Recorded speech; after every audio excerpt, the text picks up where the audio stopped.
ഇപ്പോൾ ഞാൻ പറയാൻ പോകുന്ന കഥയിൽ ഉണ്ണിക്ക് ഒരു 8-9 മാസമേ പ്രായമുള്ളൂ കേട്ടോ. അപ്പോൾ ഈ പ്രായത്തിലുള്ള പ്രത്യേകത എന്താണെന്ന് വെച്ചാൽ കുഞ്ഞുങ്ങൾക്ക് പല്ല് വരാനായിട്ട് തുടങ്ങും. അങ്ങനെ നമ്മുടെ ഉണ്ണിക്കും പല്ല് വരാനായിട്ട് തുടങ്ങി കേട്ടോ.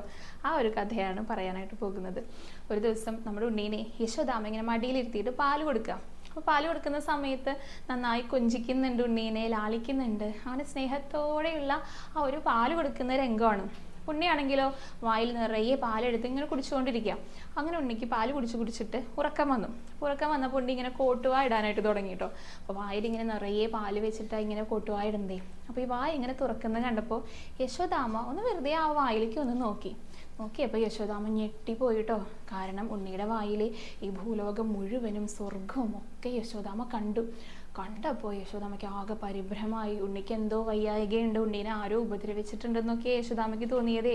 അങ്ങനെ വേഗം രോഹിണിയമ്മേനെ വിളിക്കുകയാണ്. രോഹിണി ഒന്ന് ഇവിടെ വരും, ഉണ്ണീയുടെ വായിൽ ഇതേ ഞാൻ ഇതൊക്കെ കണ്ടു എന്ന് പറഞ്ഞിട്ട്. അങ്ങനെ രോഹിണിയമ്മ വേഗം ഓടി വന്നു കേട്ടോ. എന്താ ഉണ്ടായെന്ന് അറിയില്ലല്ലോ. അപ്പോഴേക്കും എന്താ ചെയ്തേ, നമ്മുടെ ഉണ്ണി വായ പൂട്ടി. പിന്നെ എന്തൊക്കെ ശ്രമിച്ചിട്ടും ഉണ്ണി വായ തുറക്കണില്ല. ചെറിയ കുട്ടികൾ എന്തെങ്കിലുമൊക്കെ വായിലെടുത്തിട്ട് കഴിഞ്ഞാൽ നമ്മൾ ഈ വിരൽ കൊണ്ട് ഇങ്ങനെ തോണ്ടിയിട്ട് അതിങ്ങനെ പുറത്തേക്ക് എടുക്കുമല്ലോ, അതേപോലെ രോഹിണിയമ്മയും ശ്രമിക്കുകയാണ്. ഉണ്ണി വായ തുറക്കുണ്ണി എന്ന് പറയുന്നുണ്ട്. ഉണ്ണിയാണെങ്കിൽ വായ ഇങ്ങനെ തുറക്കുന്നില്ല, ഇങ്ങനെ പൂട്ടി പിടിച്ചിരിക്കുക കേട്ടോ. അങ്ങനെ രോഹിണിയമ്മ ആ വിരൽ ഇങ്ങനെ തള്ളിയിട്ട് അകത്തേക്ക് കടത്തി ഇങ്ങനെ പതുക്കെ തിരയാനായിട്ട് തുടങ്ങി. ഉണ്ണിക്കത് ഇഷ്ടപ്പെട്ടില്ല. ഉണ്ണി ഒറ്റ കടിയാ വെച്ച് കൊടുത്തു. അപ്പോൾ രോഹിണിയമ്മ വേഗം വിരൽ ഇങ്ങോട്ട് വലിച്ചു. എന്നിട്ട് പറഞ്ഞു, നല്ല രസമുണ്ട്, ഇപ്പം നല്ല സുഖമുണ്ട്, ഞാനും സ്വർഗം കണ്ടു. നീ എന്താ കണ്ടത്? ഈ ഭൂലോകം മുഴുവനും സ്വർഗ്ഗമൊക്കെയല്ലേ കണ്ടത്. ഇനി നീ കുറച്ച് കഴിഞ്ഞാൽ നരകവും പാതാളവും ഒക്കെ കാണാനായിട്ട് തുടങ്ങും. അത്ര നല്ല മൂർച്ചയുള്ള പല്ലാണ് അവനെ വരാനായിട്ട് തുടങ്ങിയിരിക്കണത്. നക്ഷത്രങ്ങളെയൊക്കെ കണ്ടില്ലേ ചോദിച്ചു. അപ്പോൾ യശോദാമ്മ പറഞ്ഞു, കണ്ടു എന്ന് പറഞ്ഞു. അതെ, ഉണ്ണിക്ക് നല്ല പല്ല് വരുന്നുണ്ട്, കുഞ്ഞു കീരിപ്പല്ലുകളെ. അതുകൊണ്ട് നിന്നെ കടിച്ചിട്ടുണ്ടായിരിക്കും, അതായിരിക്കും നിനക്ക് ഇങ്ങനെയൊക്കെ ചിന്തയിൽ വന്നിട്ടുണ്ടായിരിക്കുക എന്ന് പറഞ്ഞു. അല്ലാതെ പേടിക്കാനൊന്നുമില്ല, ഉണ്ണി ആരും ഉപദ്രവിച്ചിട്ടില്ല, ഉണ്ണിക്ക് ഒരു വയ്യായികയില്ല എന്ന് പറഞ്ഞു. അപ്പോഴേ യശോദാമ്മയ്ക്ക് സമാധാനമായത്. യശോദാമ്മ വിചാരിച്ചു ഉണ്ണി തന്നെയും കടിച്ചിട്ടുണ്ടായിരിക്കും, ആ ഒരു കടിയുടെ വേദന കൊണ്ടായിരിക്കും ഇങ്ങനെയൊക്കെ തനിക്ക് തോന്നിയിട്ടുണ്ടാകുക എന്ന്.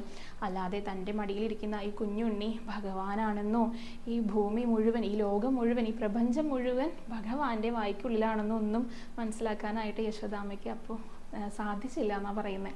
അതേപോലെ നമ്മുടെ ഉണ്ണി എല്ലാം ഇങ്ങനെ, നമ്മുടെ ഭഗവാൻ എല്ലാം ഇങ്ങനെ ഉള്ളിൽ ഒതുക്കി വെച്ചിരിക്കുക. നമുക്ക് തന്നെ സംശയം തോന്നും ചില സമയത്ത് പ്രാർത്ഥിക്കുമ്പോൾ, ഭഗവാൻ ഇതൊക്കെ സാധിക്കുമോ എന്നുള്ളത്.